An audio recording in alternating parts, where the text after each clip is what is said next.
प्रकरणाचं नाव तुम्हाला आपल्या स्क्रीनवर दिसत असेल. Chapters name is arithmetic progression. ठीक आहे. नाव हे अत्यंत महत्त्वाचं प्रकरण आहे. एका दृष्टिकोनातून महत्त्वाचं या दृष्टिकोनातून मी म्हणतो आहे कारण हे अतिशय सोपं प्रकरण आहे, ज्यातले सगळे मार्क्स आपल्याला सगळ्या विद्यार्थ्यांना घेता येणं सहज शक्य आहे. यामध्ये मॅक्झिमम 2 ते 3 वेगवेगळी फॉर्म्युलेज आहेत जे आपल्याला स्टडी करायचे आहेत आणि त्यावर आधारित असणार आहे. 2 ते 3 ते 4 प्रॅक्टिस सेट आपल्याला स्टडी करायचे आहेत आणि अतिशय सोपं हे प्रकरण आहे. थोडासा प्रिंट मिस्टेक झालेली मी परत एकदा रिराईट करतो आहे. Arithmetic progression. सगळ्यांनी हेडिंग टाकायची आपापल्या बुकवर. Arithmetic progression chapter number 3, third chapter.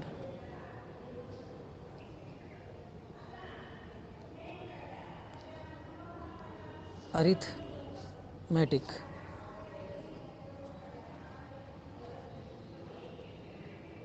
Progression.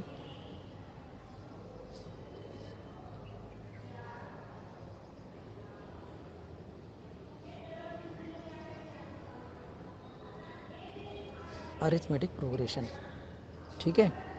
चला आपण या प्रकरणाला आता सुरुवात करत आहोत. विद्यार्थी मित्रांनो, तुम्ही या अगोदर वेगवेगळ्या स्पर्धा परीक्षेमध्ये अशा प्रकारचे काही एक्झाम्पल स्टडी केले असतील. बघा, समजा मी या ठिकाणी असं लिहितो आहे 1, 4, 9, 16 डॅश डॅश डॅश डॅश, किंवा असं डॅश डॅश न देता आपल्याला या ठिकाणी क्वेश्चन मार्क दिला जाऊ शकतो. ठीक आहे. नंबरची या ठिकाणी एक कलेक्शन दिलं जातं, एक सिक्वेन्स दिली जाते.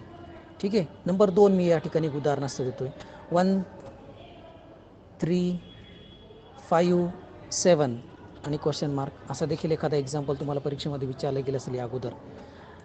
त्याचबरोबर आपण आणखी एक एक्झाम्पल घेऊया. If I take a example 2, 3, 5, 7, 11, question mark. आता या ठिकाणी 3 एक्झाम्पल्स मी तुमच्यासमोर मांडलेली आहेत. या तिन्ही एक्झाम्पल्सचा आपण जर विचार करत असेल तर सगळ्यात पहिल्या एक्झाम्पलमध्ये आपल्याला असं जाणवतं आहे की या पहिल्या 4 नंबरमध्ये एक ठराविक रूल आहे, दुसऱ्या ठराविक 4 नंबरमध्ये एक रूल आहे आणि तिसऱ्यामध्ये देखील एक रूल आहे. प्रत्येक ठिकाणी रूल हा बदललेला आहे. पहिल्या एक्झाम्पलमध्ये रूल काय जाणवतो बरं, की आपण या ठिकाणी 1चा स्क्वेअर केला 1, 2चा स्क्वेअर केला 4, 3चा स्क्वेअर केला 9, 4चा स्क्वेअर केला 16. What will be the next? It will be 5 square and it is 25. ही जागा भरली जाणार. म्हणजे आपण या ठिकाणी एक रूल काय आहे तो या ठिकाणी लक्षात घेतला. आता दुसऱ्या केसमध्ये काय रूल जाणवतो आहे आपल्याला, की we had taken an odd number, sequence of odd number 1, नंतर 3, नंतर 5, त्यानंतर 7. What will be followed by 7? It is 9. ठीक आहे. त्यामुळे हा दुसऱ्यामधला हा रूल आहे असं आपल्याला म्हणता येईल. What is the rule in a third sequence? तिसऱ्या क्रमिकामध्ये, मांडणीमध्ये काय रूल आहे तो आपण या ठिकाणी विचारात घेणार आहोत. बघा, 2, 3, 5, 7, 11. आता इथं ऑड नंबरचा रूल आहे असं म्हणता येणार नाही, कारण या ठिकाणी 2 आलेला आहे की नाही. म्हणजे या केसमध्ये इथं 9सुद्धा नाही आहे. म्हणजे ही सिक्वेन्स आहे, it is the sequence of prime numbers. कशी सिक्वेन्स? ही प्राईम नंबरची. आणि 11 नंतर येणारा प्राईम नंबर कोणता असणार आहे? It will be 13. म्हणजे या तिन्ही केसमध्ये 3 वेगवेगळे रूल्स या ठिकाणी होते. ठीक आहे. आणि मग जर एखाद्या सेट ऑफ नंबर्समध्ये, in a collection of numbers, if there is somewhat rule and which is arranged in a definite order, जर संख्या एका डेफिनेट ऑर्डरनं मांडल्या असेल and having some rule, then such a presentation is known as the sequence. आपण एकदा सिक्वेन्सची definition काय आहे ती या ठिकाणी मेन्शन करून घेऊया. सिक्वेन्स फर्स्ट डेफिनेशन आपल्यासाठी जी अभ्यासायची आहे ती म्हणजेच सिक्वेन्स. सगळ्यांनी हेडिंग टाकायची sequence. Sequence. So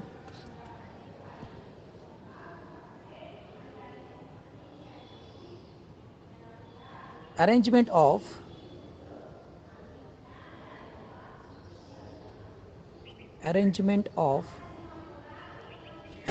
of numbers in definite order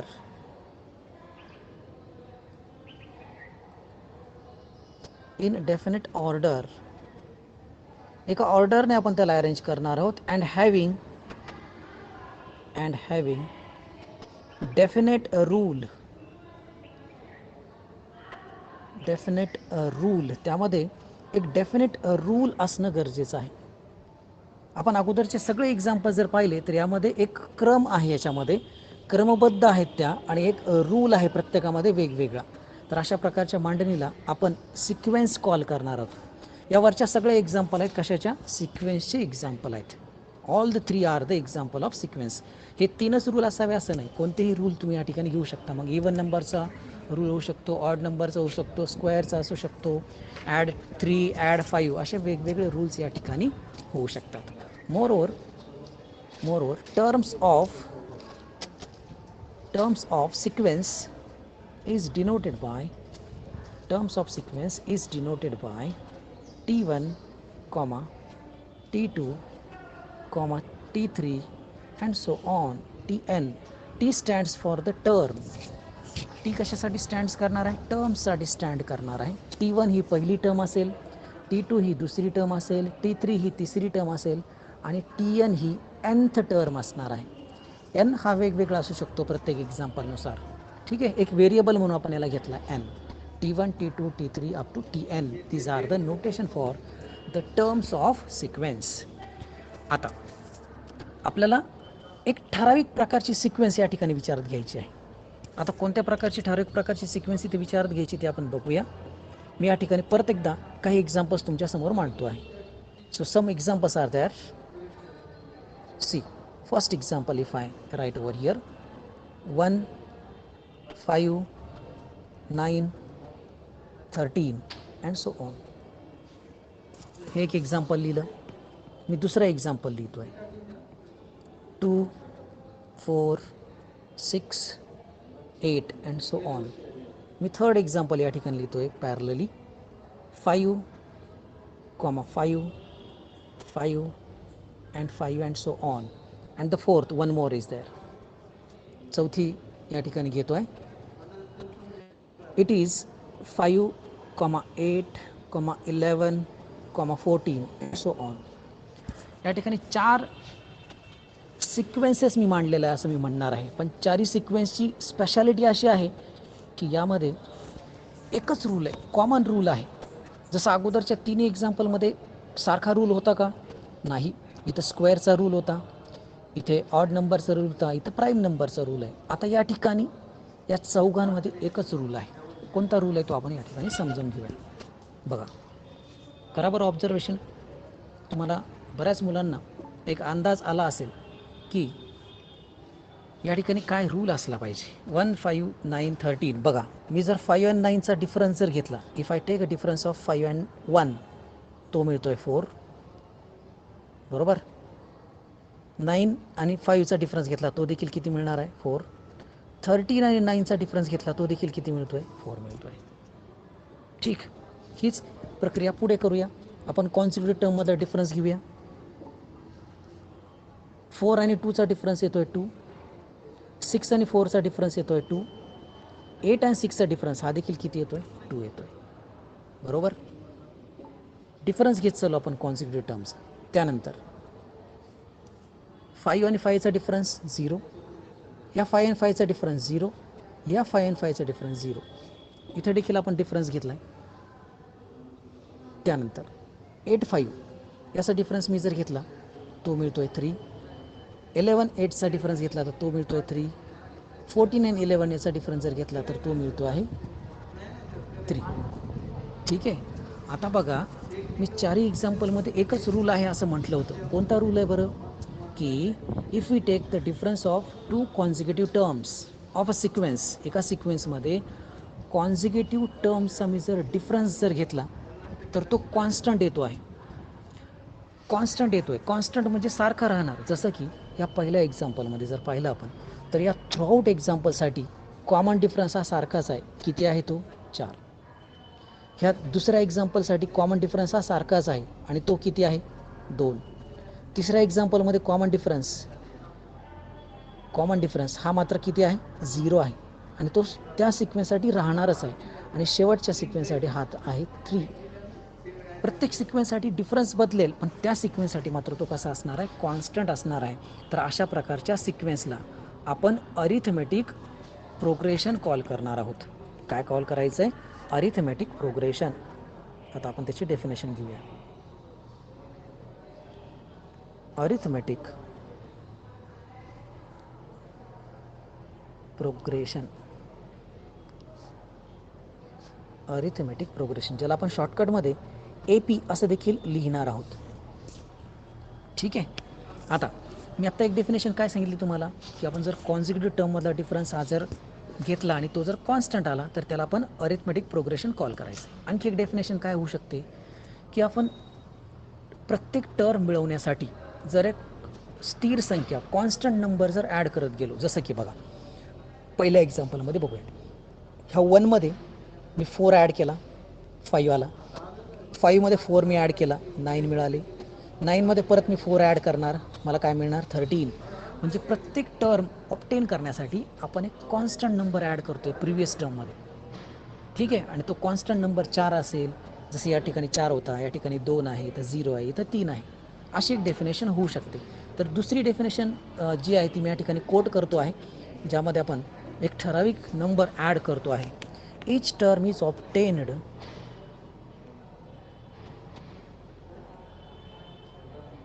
each term is obtained by adding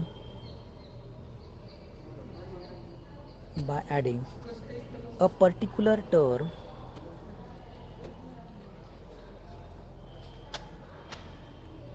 particular ऐवजी तुम्ही कॉन्स्टंट हा शब्द देखील वापरू शकता. A particular term to previous number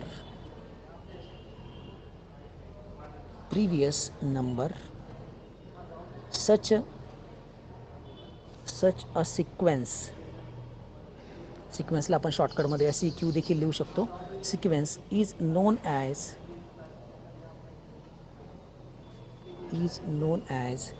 arithmetic progression. Each term is obtained by adding a particular term. या ठिकाणी constant term हा शब्द असणार आहे. पर्टिक्युलर टर्म प्रत्येक सिक्वेन्समध्ये वेगवेगळी असू शकते.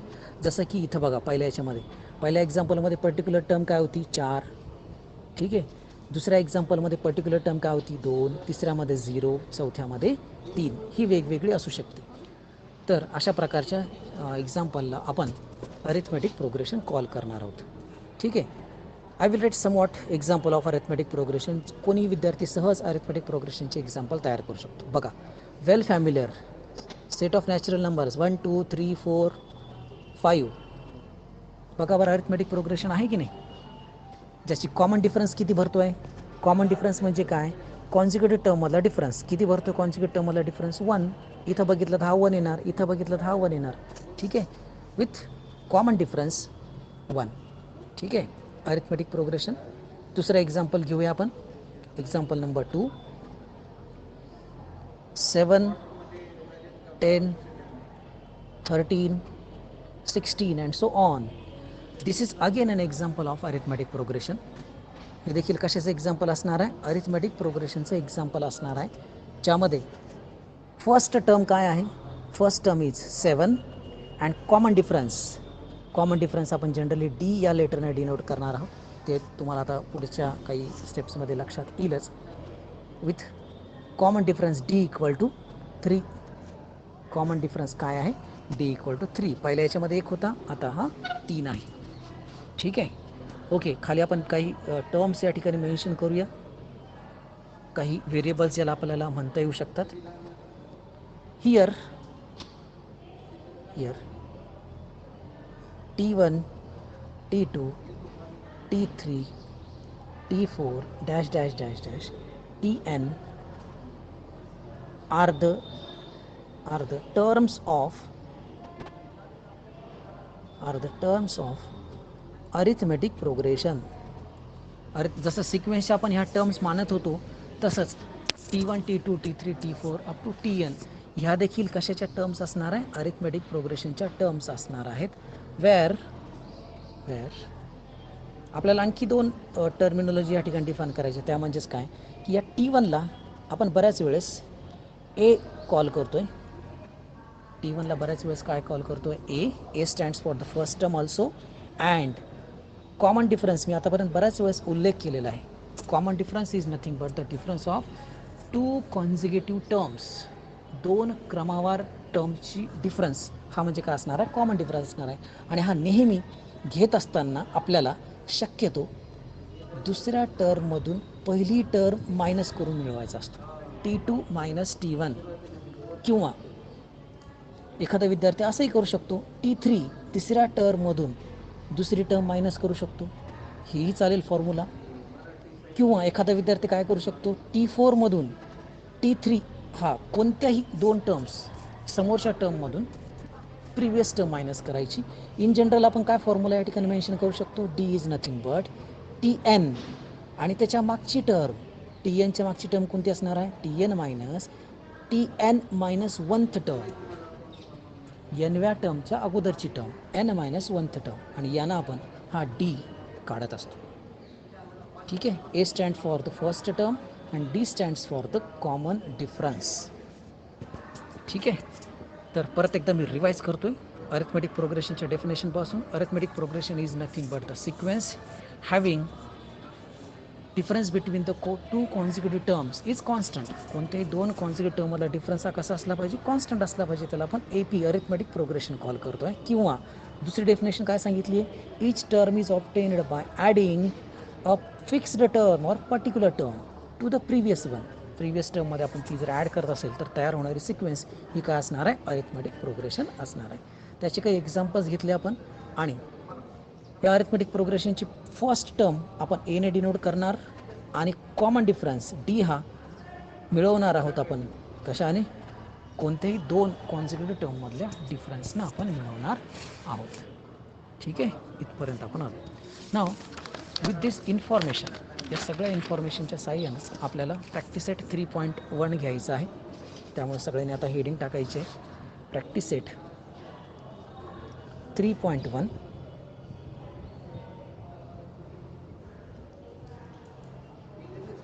Practice set 3.1. ठीक आहे. अतिशय सोपा हा प्रॅक्टिस सेट आहे, ज्यातला पहिल्या एक्झाम्पलने आपण आता सुरुवात करूया. First, which of the following are AP if S find D. Which of following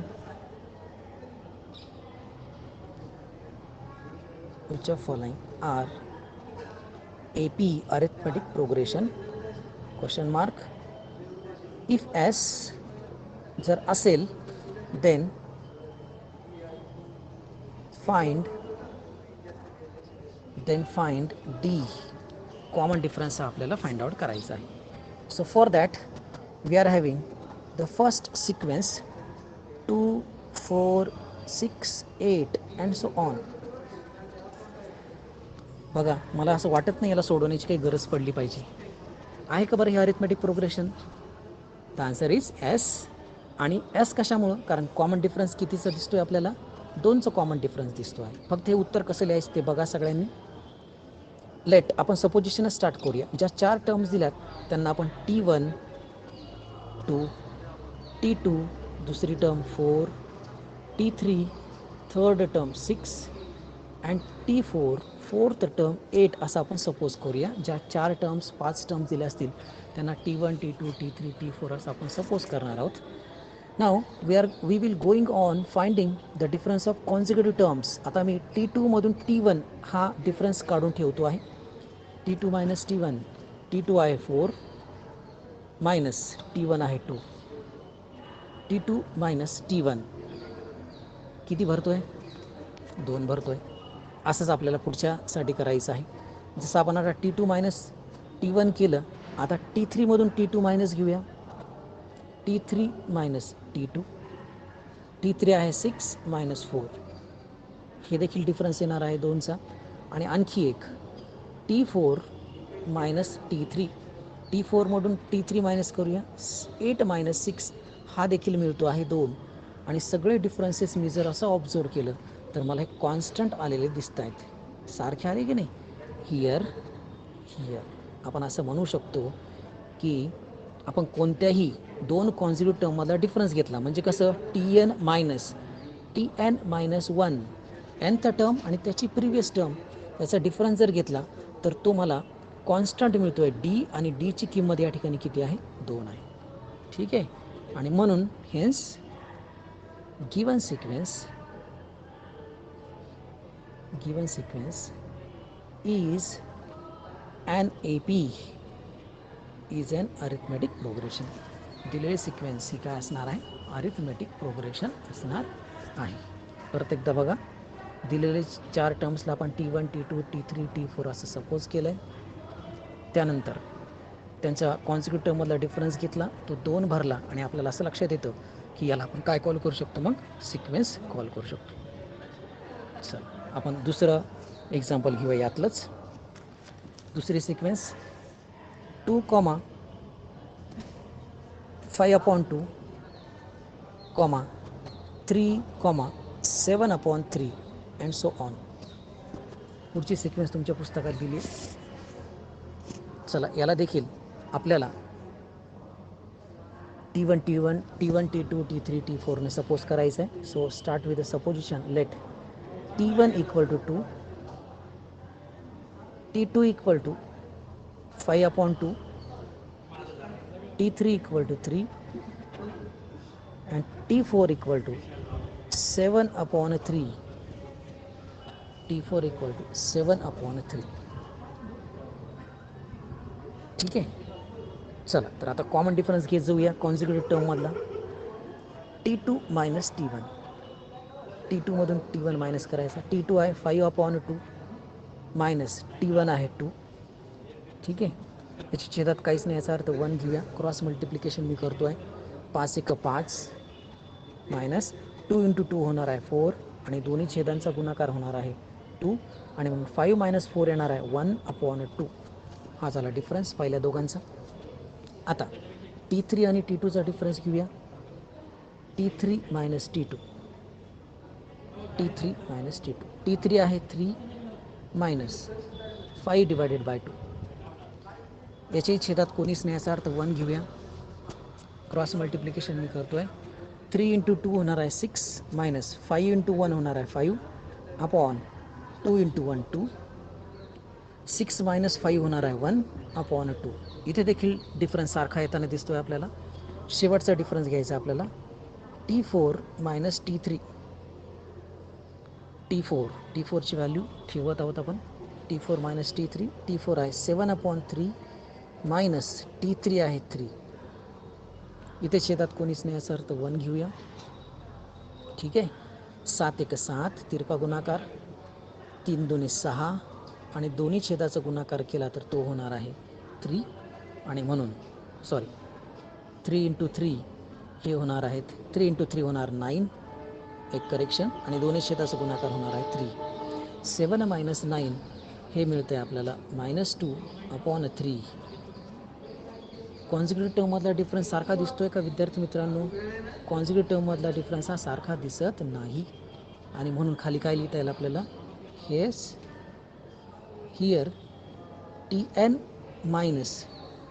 minus 1 is not equal with somewhat a common difference. Tn minus 1 हा सारखा नाही आहे कोणत्याही कॉमन डिफरन्स सोबत, आणि म्हणून दिलेली सिक्वेन्स AP असणार आहे का? Hence given sequence is not an AP. Given sequence is not an arithmetic progression, not an AP. दिलेली सिक्वेन्स ही AP नाही. ठीक आहे. हे झालं दुसरं एक्झाम्पल. पहिलं एक्झाम्पल AP असणारं झालं, त्यानंतरच एक्झाम्पल AP नसणारं आपण या ठिकाणी घेतलं आहे. ठीक आहे. पुढच्या एक्झाम्पलकडे आता जाऊयात आपण. क्वेश्चन सिक्वेन्स नंबर 3 दिलेली आहे, या ठिकाणी घेतो आहे. थर्ड, जे की फार सिम्पल आहे. -10 -6, -2 आणि 2. चला ट्राय करूयात आपण. सुरुवात करणार उत्तराला सपोजिशनपासून. अतिशय सोपं आहे विद्यार्थी मित्रांनो, तुम्ही करू शकता सहज. T1 equal to -10, T2 equal to -6, T3 equal to -2 and T4 equal to 2. T4 equal to 2. ठीक आहे. चला कॉमन डिफरन्स घेत जाऊया. T2 मायनस T1 घ्यायचं आहे आपल्याला. T2 -6 आहे सूत्रामधलं मायनस, आणि T1 ऑलरेडी -10 असल्यामुळे मी ब्रॅकेट प्लेस करतो आहे. ठीक आहे. So -6 remains as it is minus, and this minus will become +10. ठीक आहे. नाव 10 - 6 डिफरन्स कितीच येतो आहे? 4चा. ठीक आहे. चला पुढचा डिफरन्स घेतो आहे. T3 minus T2. T3 आहे 2, सेम प्रक्रिया असणार मायनस, पण T2 ऑलरेडी निगेटिव्ह आहे त्यामुळे आपण ब्रॅकेट प्लेस करूया, आणि म्हणून हा -2 मायनस मायनस बिकम +6. 6 - 2 हा होणार आहे 4 again, and final T4 minus T3. T4 minus T3. T4 आहे 2, सूत्रातलं मायनस, आणि T2 ऑलरेडी निगेटिव्ह आहे त्यामुळे -2 करूया.